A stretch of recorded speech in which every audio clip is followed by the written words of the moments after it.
Good morning children. आज हमारा new chapter उसी का है जिसमें हम लेसन नंबर 8 देखेंगे, जिसका नाम क्या दिया हुआ है, फाइनेंशियल मैनेजमेंट। फाइनेंशियल मैनेजमेंट का मतलब क्या होता है, किस तरह से हमें फाइनेंशियली हर चीज़ को मैनेज करना चाहिए, पैसे को लेकर के, या पैसा कहाँ पे लगाना चाहिए, बिजनेस कैसा होना चाहिए, किस हिसाब से कैसा पैसा कौन से बिजनेस में कहाँ यूज़ करना चाहिए।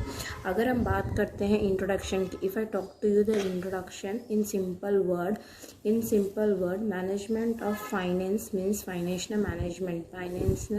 मैनेजमेंट ऑफ फाइनेंस का मतलब क्या होता है, फाइनेंशियली मैनेजमेंट करना।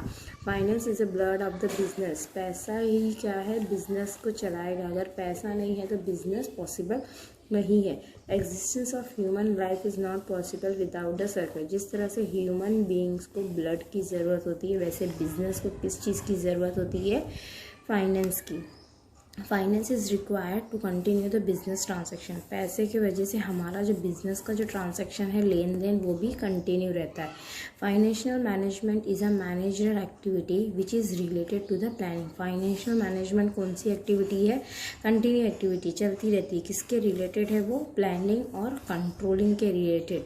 Finance is like a foundation stone of the business. Finance क्या है, मतलब एक तरीके से बिजनेस का मेन मुद्दा है। हम बोलते हैं ना, बिजनेस कोई भी जगह हम बनाते हैं उसमें नींव रखते हैं ना, पत्थर, तो उसी तरह बिजनेस के लिए क्या है, पत्थर हमारा, स्टोन जो है वो हम पैसा, फाइनेंस को ही हमारे बिजनेस के लिए हम इंक्लूड करते हैं। मतलब बिजनेस चलाने के लिए हमें सबसे पहले क्या चाहिए रहता है, फंड चाहिए, जिसको हम बोलते हैं finance. Okay children, now let's move, आगे देखते हैं। फिर उसके आगे हमें आज क्या है, सबसे पहले हम बात करते हैं।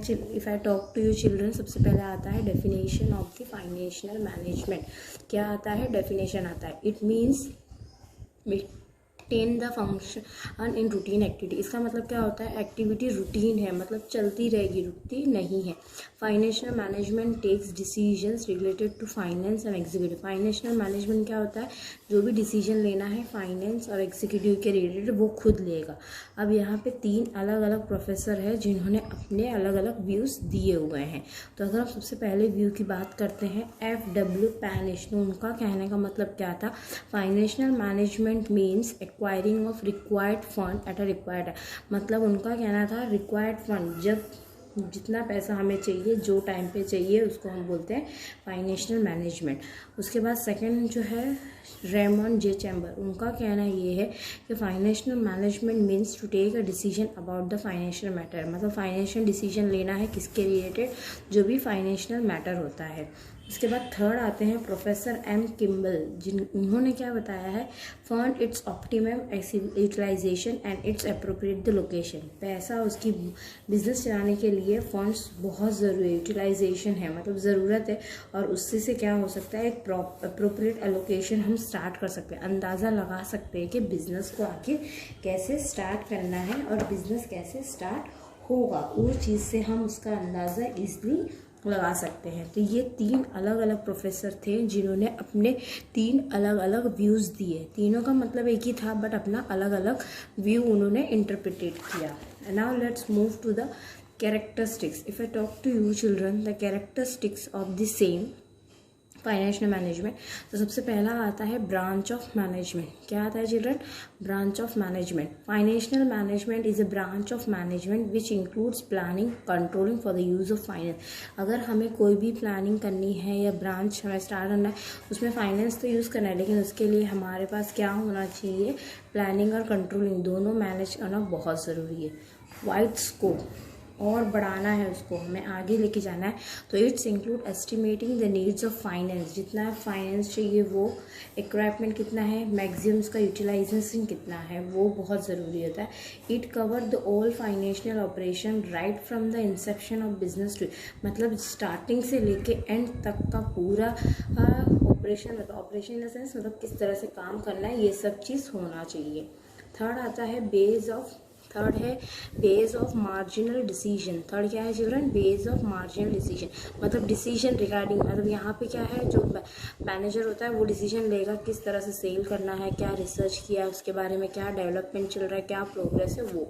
फिर आता है विथ फाइनेंशियल डिसीजन, फाइनेंशियल क्या डिसीजन लेना है in the process of decision making initially management use the modern, mostly यहाँ पे वो मॉडर्न टेक्निक की हेल्प से क्या करेगा, पता करेगा क्या फाइनेंशियल पोजीशन है, फिर उसके बाद वो फाइनेंशियल डिसीजन भी ले सकता है। उसके बाद आता है children goal of maximum of the owner. Main goal maximum owner का होता है क्या है, एक प्रॉफिट आप ज़्यादा से ज़्यादा होना और वेल्थ मतलब नाम भी ज़्यादा से ज़्यादा होना या उसकी रेपुटेशन भी होना, ये दो चीज़ हमारे कोई भी काम के लिए बहुत ज़रूरी होती है। अगर ये दो चीज़ नहीं रहेंगी तो इसके वजह से हमारे बिजनेस को लॉस भी हो सकता है और प्लस हमारी प्रेस्टीज भी ख़राब हो सकती है। देन उसके बाद जो 6th पॉइंट आता है, जो 6th फंक्शन है इसमें की पोजीशन। की पोजीशन मतलब कोई भी फाइनेंशियली का मतलब मेन मुद्दा क्या होता है कि ऑर्गेनाइज करना है। इसका मतलब क्या है, कोई भी तरीके से जब हम ऑर्गेनाइज करते हैं ना तो वो क्या होता है, किस तरह से करते हैं वो मेन होता है। फिर उसके बाद आता है relation with other area of management. दूसरे एरिया के मैनेजमेंट के साथ भी हमें अच्छे से रिलेशन रखना चाहिए ताकि जब भी हमें ज़रूरत पड़े हम उनकी हेल्प करें या उन्हें जब हम ज़रूरत पड़े तो हम उनसे सफिशिएंट जितनी हमें फंड्स की ज़रूरत है हम ले सकते हैं। मतलब एक दूसरे के साथ पर्सनली मिलना चाहिए, उनके साथ अच्छे रिलेशन रखने चाहिए ताकि हम प्रोडक्शन के हिसाब से, मार्केटिंग के हिसाब से भी हम उनको जान सकें और उनके साथ हेल्प ले सकें। फिर आता है डिवीजन इन 2 पार्ट, 2 पार्ट में डिवाइड किया गया है। जैसे यहाँ पे 2 टाइप में डिवाइड किया है। जैसे एक होता है, अगर हम बात करते हैं इसकी, तो एक है लॉन्ग टर्म और एक है फिक्स्ड, मतलब 2 टाइम में है, एक लॉन्ग है और एक है फिक्स्ड है। 2 तरीके से मैनेजमेंट काम करती है। फिक्स कैपिटल मैनेजमेंट क्या होती है, जो कि फिक्स्ड होती है, जैसे बिल्डिंग हुआ, कोई मशीन हुई, कोई ज़मीन हुई, ये क्या है फिक्स है, हम हर रोज़ बदलते नहीं रहते, ये एक जगह फिक्स रहती है। वहीं पे अगर वर्किंग कैपिटल की बात करते हैं तो रोज़ का रोज़ जो हम एक्सपेंस कर रहे हैं उसको हम बोलते हैं वर्किंग। तो यहाँ पे 2 पॉइंट्स ज़रूरी होते हैं। फिर उसके बाद चिल्ड्रन आता है ऑब्जेक्टिव्स ऑफ फाइनेंशियल मैनेजमेंट। अब main objectives of financial management क्या है, जो मैंने बताया था, प्रॉफिट मैक्सिमाइज करना और वेल्थ मैक्सिमाइज। प्रॉफिट यानी अगर हम कोई भी काम कर रहे हैं तो उसका मेन इनकम क्या होना चाहिए कि उसको इनकम ज़्यादा से ज़्यादा बिजनेस में मिल सके, जितना भी इन्वेस्टर है परचेज करे शेयर्स या जो भी है, और अगर कुछ भी प्रॉफिट होता है तो इक्वली वो सबके साथ शेयर करे, अर्न करे मैक्सिमम ज़्यादा से ज़्यादा प्रॉफिट, और वही प्रॉफिट से हम नेक्स्ट और बिजनेस को आगे बढ़ाएंगे, उससे मतलब एक्स्ट्रा और काम बढ़ेगा, तो उसको हम बोलते हैं प्रॉफिट मैक्सिमाइजेशन। उसके बाद आता है और वेल्थ मैक्सिमाइजेशन। वेल्थ मैक्सिमाइजेशन में चिल्ड्रन मतलब क्या होता है कि कोई भी वैल्यू जो प्रेजेंट वैल्यू है या जो प्रेजेंट हमारी जो वेल्थ है या वैल्यू है, उससे हम आगे जाके अपनी वैल्यू क्या कर सकते हैं, इंक्रीज कर सकते हैं। कंपनी का नाम भी हो सकता है और उससे हमारी कंपनी की वेल्थ भी ज़्यादा से ज़्यादा बढ़ेगी। और अगर ज़्यादा से ज़्यादा बढ़ेगी तो ऑटोमेटिकली क्या हो जाएगा, हमारे पास उतना ज़्यादा से ज़्यादा प्रॉफिट हमारे पास आता रहेगा। ओके चिल्ड्रन, आई होप ये क्लियरली है। अगर हम बात करते हैं ना फाइनेंशियल मैनेजमेंट की हेल्प से, तो मेन ऑब्जेक्टिव क्या है कि यूनिवर्सली सब कुछ एक्सेप्ट करना। वेल्थ मैक्सिमाइजेशन का मतलब क्या है, सारी चीज़ों को एक्सेप्ट करना। और वहीं पे प्रॉफिट मैक्सिमाइजेशन का मतलब है कि अगर हम आज एक चीज़ से, आज किसी कंपनी के साथ अगर हम कर रहे हैं काम, तो हमें प्रॉफिट तो चाहिए, हम प्रॉफिट के लिए काम करते हैं, तो वो चीज़ होना चाहिए। और अगर वेल्थ में भी ऐसे ही है, तो अगर प्राइस इफेक्ट करेगा, तो अगर कंपनी मैक्सिमाइज नहीं करेगी तो ऑटोमेटिकली प्राइस ऑफ शेयर में इफेक्ट दिखेगा, तो वो चीज़ का हमें ध्यान होना चाहिए। Now if I talk to the today's class, the last topic is important of financial management. Last topic है हमारा important of financial management. If I talk to you children important of तो उसमें सबसे पहले आता है एस्टिमेट ऑफ फाइनेंशियल नीड, मतलब कितना हमें लॉन्ग टर्म चाहिए, कितना शॉर्ट टर्म फंड्स चाहिए हमारे बिजनेस के लिए, वो हमें पहले होना चाहिए। फिर उसके बाद एक्वायरिंग द फाइनेंस, मतलब कितने फाइनेंस कितने टाइम के लिए, finance at the minimum cost, मतलब कितना मिनिमम कॉस्ट होगा, पर्टिकुलरली वो कब डिसाइड होगा, जब हम कोई भी सोर्स सेलेक्ट करते हैं। होता है प्लानिंग एंड कंट्रोलिंग। प्लानिंग क्या है? Planning is combined with effective controlling to make economic utilisation. मतलब प्लानिंग कंबाइन करता है जिसका इफेक्टिव कंट्रोलिंग, जिससे इकोनॉमिकली क्या यूटिलाइज करना है, कैसे करना है, ये फाइनेंस में हमें हेल्प मिलती है। डिस्ट्रीब्यूशन ऑफ फाइनेंस, अगर कोई भी पैसा अगर आ रहा है, इनकम आ रहा है, तो in different department with an educate finance, जितने अलग अलग डिपार्टमेंट पे अलग अलग रेशियो या परसेंटेज के हिसाब से पैसा डिस्ट्रीब्यूट करना।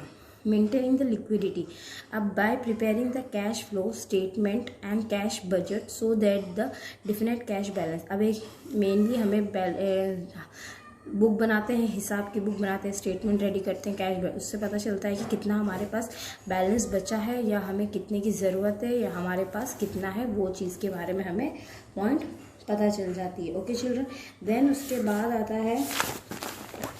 बाद अगर हम बात करें तो आता है distribution of income. It determines what part of profit distribute. यहाँ पे पता चलेगा कि कौन सा प्रॉफिट हमें डिस्ट्रीब्यूट करना है शेयर होल्डर में, और कौन सा पार्ट है और कौन सा प्रॉफिट है वो किसे री इन्वेस्ट कहाँ करना है, मतलब किसको कितना डिस्ट्रीब्यूट करना है और कितने चीज़ को वापस बिजनेस में यूटिलाइज करना है, वो चीज़ हमें यहाँ पे पता चलती है।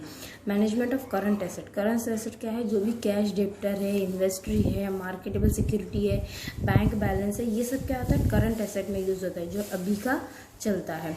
फाइनेंशियल डिसीजन, यहाँ पे फाइनेंशियल मैनेजमेंट का बहुत इंपॉर्टेंट रोल होता है, क्योंकि वही डिसाइड करेगा कि कैपिटल बजट कितना है, डिविडेंड पॉलिसी कितना है, कितना उसको वापस बिजनेस में लगाना है, कितना उसको प्रॉफिट चाहिए, किस तरह से उसे कोऑर्डिनेशन मेंटेन करना है अलग अलग सेक्शन में या अलग अलग फाइनेंशियल डिसीजन में। ये सब डिसीजन किसके ऊपर जाता है? फाइनेंशियल मैनेजमेंट में। फिर उसके बाद इसमें लास्ट जो आता है वो है raising the credit to the business. Financial manager signify the contributes in the progress and the. यहाँ पे फाइनेंशियली जो मैनेजमेंट होता है ना, उसका मेन रोल होता है कि वो किस तरह से काम को आगे बढ़ाता है या डेवलप करता है बिजनेस को, सब उसके ऊपर रिलेटेड रहता है। सो उसी के हिसाब से क्या होता है? एफिशिएंट मैनेजमेंट होता है, उसको किस तरह से जनरेट करेगा, एम्प्लॉयमेंट को salary, credit, payment can be made at time, किस तरह से सब करना है, वो सब किसके ऊपर आता है? एक फाइनेंशियल मैनेजमेंट, कि वो किस तरह से बिजनेस को बढ़ाएगा, किस तरह से बिजनेस को आगे रन आउट करेगा, कैसे प्रॉफिट लाएगा बिजनेस में, किस तरह अगर लॉस हो रहा है तो किस तरह से उसको सॉल्व करेगा, ये सब फाइनेंशियल मैनेजमेंट है। आई होप आज का सेक्शन आपको क्लियरली समझ में आया होगा चिल्ड्रन। ओके, नेक्स्ट सेक्शन जो है वो हमारा फाइनेंशियल डिसीजन के बारे में है, जो कि हम कल के सेक्शन में देखेंगे। Okay, thank you.